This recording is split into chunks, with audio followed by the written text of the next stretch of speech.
ओम शांति। आज के इस टॉपिक में हम सभी मेडिटेशन को बहुत अच्छे तरीके से फील करेंगे। बहुत सारी मेडिटेशन कमेंट्रीज हम सुन रहे हैं, परंतु इस बात को समझना है हमें कि मेडिटेशन का सीधा सा अर्थ है तपस्या।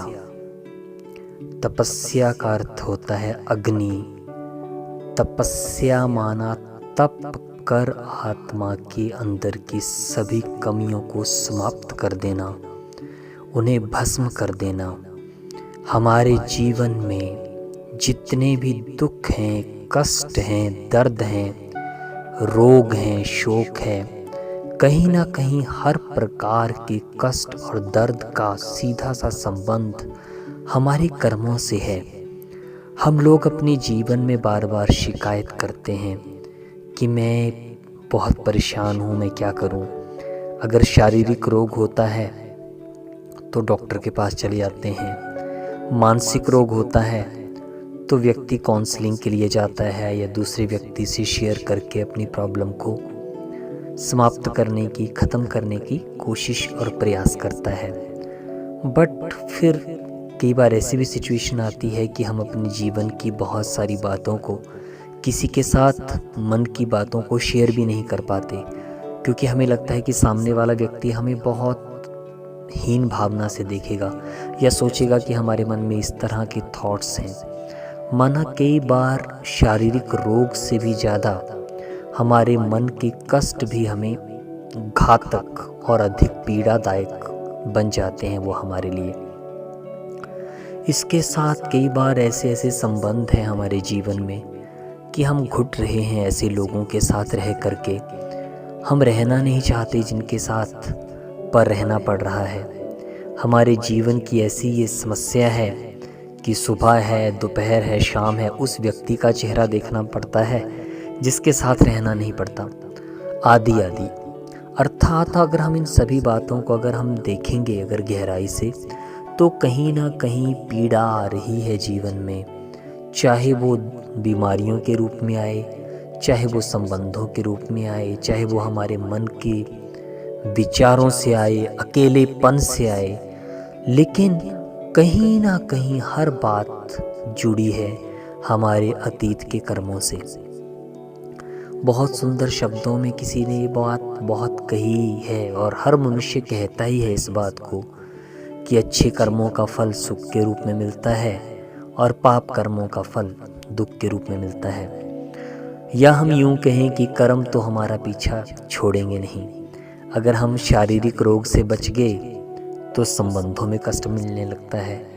अगर संबंध अच्छे हैं तो मन में अचानक कई बार इस तरह के संकल्प आते हैं कि शायद हम किसी से शेयर भी नहीं कर पाते। वो विकारों के भी हो सकते हैं जिनको हम रोक नहीं पा रहे हैं, या व्यर्थ संकल्प हो सकते हैं जिससे हमें कुछ लेना देना नहीं, या बार बार हम कुछ ऐसा सोचते रहते हैं जिससे हमारा मन भारी होता है। तो अल्टीमेटली अगर हम अपने जीवन में सुख और शांति चाहते हैं, आनंद चाहते हैं, तो उसका सीधा सा संबंध जो है हमारे अतीत के पाप कर्मों को समाप्त करने से है। पाप कर्म समाप्त हो जाएंगे तो ऑटोमेटिकली दर्द भी समाप्त हो जाएंगे।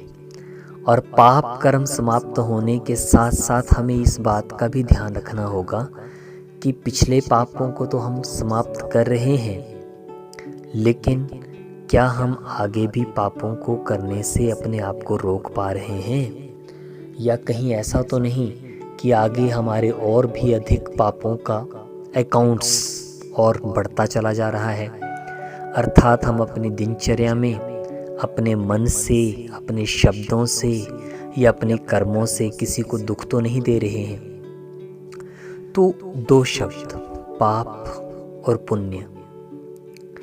पुण्य अर्थात हम अपने कर्मों से, चाहे अपनी दृष्टि से, चाहे अपने संकल्पों से, चाहे अपनी वाणी से, चाहे अपने कर्मों से सामने वाली आत्मा को सुख दे रहे हैं, प्रकृति को सुख दे रहे हैं, जीव जंतुओं को सुख दे रहे हैं। अगर इन तीनों चारों बातों में अगर हमारा आंसर यस है तो हमारा पुण्य का खाता बढ़ रहा है, अर्थात हमारे जीवन में सुख ऑटोमेटिकली बढ़ते चले जाएंगे।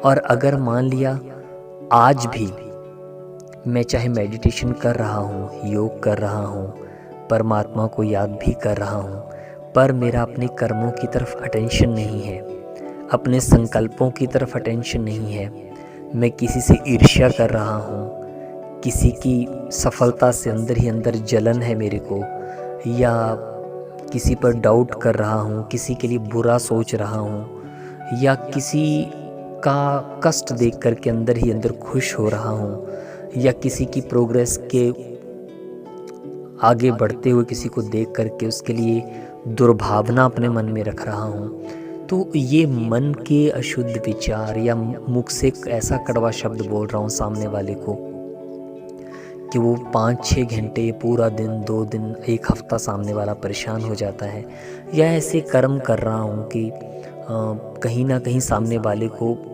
पीड़ा मिले, या कुछ अपनी दृष्टि से सामने वाले को गलत दृष्टि से देख रहा हूँ, कुदृष्टि रख रहा हूँ, विकारी दृष्टि रख रहा हूँ, तो ये बहुत बड़ा अटेंशन अपने ऊपर रखने का है।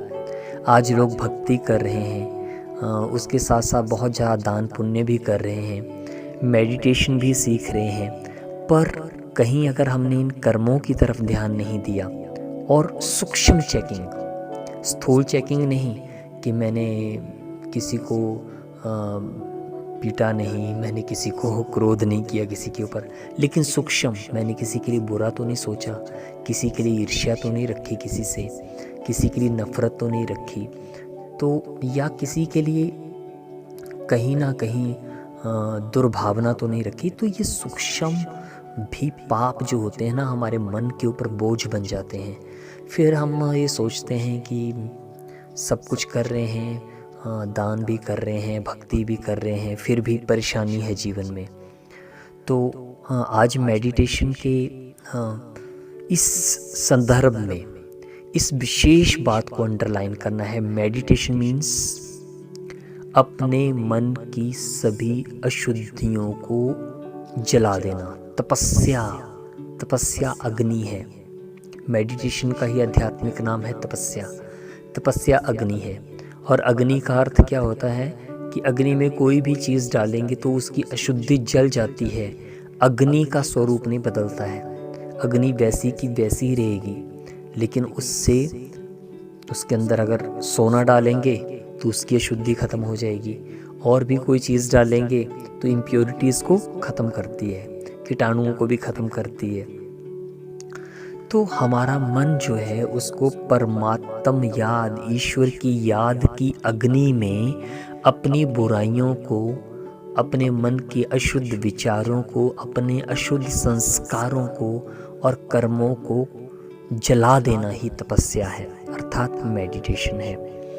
तो मेडिटेशन के इस सुंदर सी डेफिनेशन को आज हमें समझ करके आज से मेडिटेशन करना है, और मेडिटेशन के लिए अपने मन को इस तरह से तैयार करना है कि एक बहुत सुंदर एक्सरसाइज मैं आपको बता देता हूँ जो आपके बहुत काम आएगी। वो एक्सरसाइज कि जिससे आप इसी पल हर तरह के पाप करने से बच जाएंगे, और आपसे पुण्य ही पुण्य होंगे, आपसे अच्छा ही अच्छा होगा। उसके लिए एक सुंदर सी एक्सरसाइज वो ये है कि इस बात को रियलाइज़ कर लेना, विजुअलाइज कर लेना और फील कर लेना कि मैं आत्मा हूँ।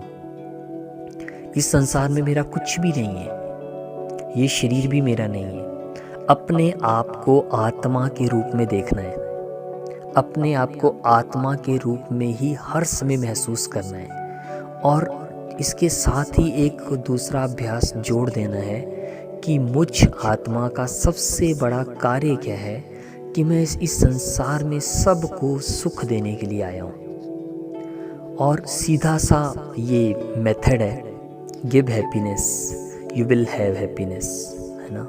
Give strength you will have strength. If you will give sorrows you will get sorrows. दर्द देंगे, दर्द मिलेगा, खुशी देंगे, खुशी मिलेगी। और खुशी, शांति, आनंद, प्रेम, ये सब हम दूसरों को तब दे पाएंगे जब हम इस बात को समझ लेंगे कि मैं आत्मा इस संसार में सिर्फ देने के लिए आई हूँ। मुझे किसी से ईर्ष्या तब हो ही नहीं सकती जब हमें पता है कि हम उससे कहीं बड़े हैं। हम इस संसार में अपनी पोजीशन को सबसे ऊंचा स्वीकार करें। हम समझ लें कि हम इस संसार में सबसे ग्रेटेस्ट हैं, सबसे बड़े हैं। ये हमें भगवान ने कहा है। और जो बड़ा है, जो सबसे रिचेस्ट है, I am the richest person in this universe. इस दुनिया में सबसे अमीर भी मैं ही हूँ। इस संसार में सबसे अधिक शक्तिशाली भी मैं ही हूँ। इस संसार में सबसे बड़ा दानी भी मैं ही हूँ। इस संसार में सबसे बड़ा परोपकारी भी मैं हूँ। ये अपने आप को रियलाइज़ कराएं हम मेडिटेशन में, तो आज सिर्फ अपने माइंड को प्रिपेयर करें हम इस बात के लिए कि हमें सबको देना है। और इस बात को जब हम अपने जीवन में अच्छे से अप्लाई कर लेंगे तो हमसे पाप होंगे ही नहीं। और ये सोच लें हम कि ये चेक नहीं करना है हमें कि मुझसे सिर्फ पाप नहीं हुआ, बहुत बड़ी बात हो गई, नहीं, लेकिन मैंने पुण्य कितना जमा किया, मैंने अच्छा कितना सोचा दूसरों के लिए, मैंने दूसरों को खुशी कितनी दी। क्योंकि सीधी सी बात है कि मेरे पीछे के जो नेगेटिव अकाउंट्स हैं, पीछे के जो पाप हैं, जिस कारण से मुझे दुख और दर्द मिल रहा है, वो समाप्त होने ही हैं पॉजिटिव खाते से, पुण्य के खाते से। तो इसलिए सुबह से लेकर शाम तक मुझे एक चार्ट बनाना है कि आज के दिन में मैंने दूसरों को प्रेम, खुशी, शांति, सुख, ये कितना दिया। इस अभ्यास को हम जितना बढ़ाते जाएंगे उतना ही हम मेडिटेशन में परफेक्ट होते जाएंगे।